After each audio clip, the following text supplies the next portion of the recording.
young guys played great tonight. They played great. Yes, they played great. We're digging in. But Simmons tonight, Matt, was just remarkable. And I think that for people who have not watched him play a ton yet, they're going to get a chance to. And when you do, the one thing that you've got to really take notice of is the complete control that Ben Simmons plays with as a guy who's playing in his first year. Right. And it'll be interesting to see as the season goes on how much Ben talks about being on the bench last year, being around the game, being in practice, thinking about what it is that he was going to be capable of doing once he stepped on the floor. But in these first 3 games, and especially tonight, he was dictating so many things on the floor, Matt, and seeing things develop and happen at a pace that was just fantastic. And making reads for guys completely under control.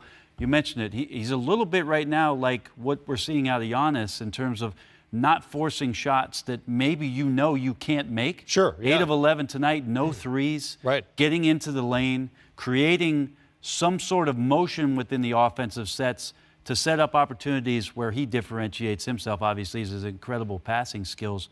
But the control that Ben Simmons plays with, for a guy that just played his 4th NBA game, incredible.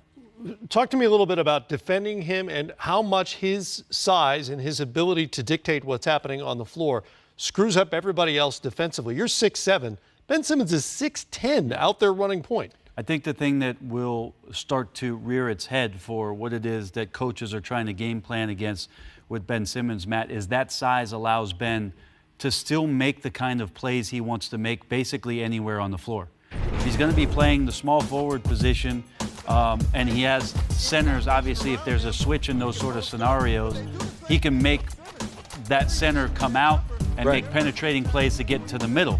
But when he's playing against guys that are 6'6", 6'7", and 6'8", that's not a deterrent for where it is that Ben Simmons can go. And more importantly, Matt, what it is that Ben Simmons can see over the top. And that's really where he's making those reads and making plays happen. So probably great relief for Brett Brown. Lots of talk about Philly being a team that could potentially make the playoffs this year. 0-3 start, lots of new pieces. But to go on the road, to have Ben Simmons play this way, to have Embiid make the massive impact against Drummond in this game, and to say in the locker room, all right, guys, that's one. We're one behind us. Let's get on to the next.